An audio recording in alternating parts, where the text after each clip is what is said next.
तो guys general science यानी सामान्य विज्ञान के एक और नई वीडियो लेकर हम आ चुके हैं। इसमें हम केमिस्ट्री के 20 टॉप क्वेश्चन और सबसे इजी क्वेश्चन को डिस्कस करेंगे। गाइस अगर आप किसी भी एग्जाम की तैयारी कर रहे हैं या कभी आपने 10th 9th पढ़े हैं तो इस क्वेश्चन को आपको जरूर ट्राई करना चाहिए, क्योंकि गाइस ये सबसे ईजीएस्ट एंड सबसे इंपॉर्टेंट प्रश्न में से एक है। और ये गाइस ये सभी पेपर में आ चुके हैं और लगभग हर पेपर में पूछे जाते हैं। तो चलिए गाइस शुरू करते हैं प्रश्न, और पूरा वीडियो जरूर देखिएगा। तो चलिए शुरू करते हैं। ताम्र एवं टीन के मिश्र धातु को क्या कहते हैं? तो कांसा कहते हैं। कौन सा अधातु कमरे के ताप पर द्रव्य होता है? तो कौन सा अधातु जो कमरे के ताप पर द्रव्य होता है? तो ब्रोमीन। ब्रोमीन एकमात्र ऐसा अधातु है जो कि कमरे के ताप पर भी द्रव्य होता है। सीसा और टीन के मिश्र धातु को क्या कहते हैं? तो गाइस सीसा और टीन के मिश्र धातु को क्या कहते हैं? सोल्डर कहते हैं। बढ़ते प्रश्न संख्या 4 की तरफ। कार्बन का कौन सा अपरूप अधिक कठोर होता है? तो हीरा। कार्बन का जो कि एक अपरूप है सबसे अधिक कठोर होता है। तो बढ़ते प्रश्न संख्या 5 की तरफ।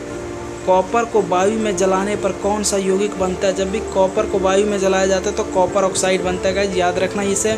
गाइस केमिस्ट्री के सबसे ईजीएस्ट प्रश्न में से ये सारे प्रश्न हैं जो कि आपको पता आना चाहिए। सिलिका क्या है? तो सिलिका गाइस एक उपधातु होता है। धातुओं को पीटकर पत्थर बनाना आसान है। ये धातु के किस गुणधर्म को बताता है? तो आघात वर्धनीयता, जिसे चादर में या पत्थर में बनाया जा सकता है। अगर किसी मिश्र धातु में एक धातु पारद हो तो इसे क्या कहते हैं? गाइस इसे अमलगम कहते हैं, जब भी किसी मिश्र धातु में एक पारद हो। तो बढ़ते प्रश्न संख्या 9 की तरफ। तीन में से कौन सी अभिक्रिया के युग्म हमें साथ साथ होते हैं? तो गाइस याद रखना हमेशा उदासीनीकरण और विस्थापन, न्यूट्रलाइजेशन और डिस्प्लेसमेंट हमेशा साथ साथ ही होते हैं। सोडियम हाइड्रोक्साइड और हाइड्रोक्लोरिक अम्ल की अभिक्रिया से सोडियम क्लोराइड और जल बनते हैं। ये कौन सी अभिक्रिया? तो ये पता होना चाहिए। उदासीनीकरण अभिक्रिया होता है, यानी न्यूट्रलाइजेशन अभिक्रिया होता है ये। आई थिंक आपको पता ही होगा ये वाला प्रश्न। तो बढ़ते प्रश्न संख्या 11 की तरफ।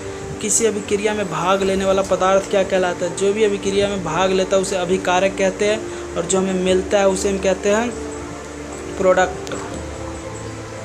श्वसन किस प्रकार की अभिक्रिया है? तो गाइस ऊष्माक्षेपी, क्योंकि वो सभी अभिक्रिया जिसमें ऊष्मा निकलता है और श्वसन में भी ऊष्मा निकलते हैं। प्रबल अम्ल और दुर्बल क्षारक से बने लवण का पीएच मान क्या होता है? तो गाइस हमेशा जो इससे बने जो पीएच मान होता है लवण का, हमेशा 7 से कम ही होता है, 7 से कभी अधिक नहीं हो सकता। क्षारक को जल में घोलने पर क्या मुक्त होते हैं? जब भी क्षारक को जल में मिलते हैं तो OH नेगेटिव आयन निकलते हैं। मैग्नीशियम के दहन से जो उत्पादक बनते हैं उसे क्या कहते हैं? तो क्षार्य होता है, क्षार्य हमेशा बनता है। सोडियम, लिथियम, कैल्शियम और निकल में से किसे धातु को चाकू से काटा जा सकता है? सोडियम को आसानी से काटा जा सकता है। जीवाणुओं को नष्ट करने के लिए निम्नलिखित में से किस गैस का प्रयोग किया जाता है? जीवाणुओं को क्लोरीन गैस का प्रयोग किया जाता है। वहाँ कहाँ काम करने वाले व्यक्तियों को ब्लैक रंग का रोग हो जाता है? तो जो गाइस कोयला के खान में काम करते हैं उसे ब्लैक रंग का रोग हो जाता है। बढ़ते प्रश्न संख्या 19 की तरफ। निम्नलिखित में से ऑक्सीजन मिश्रित व निष्क्रिय कौन सी गैस है जो अवरोधित श्वसन से पीड़ित रोगियों की दी जाती है? तो गाइस हीलियम दी जाती है। अम्ल वर्षा वनस्पति को नष्ट कर देती है, क्योंकि उसमें सल्फ्यूरिक अम्ल होता है। सल्फ्यूरिक अम्ल होने के कारण जो अम्लीय वर्षा होती है वनस्पति को नष्ट कर देती है। तो अभी तक आपने हमारे चैनल को सब्सक्राइब नहीं किया तो प्लीज़ सब्सक्राइब कर दीजिए, और ये प्रश्न को फैला दीजिए, और कमेंट में ज़रूर बताना आपने कितने क्वेश्चन का सही जवाब दिया, क्योंकि सबसे ईजी प्रश्न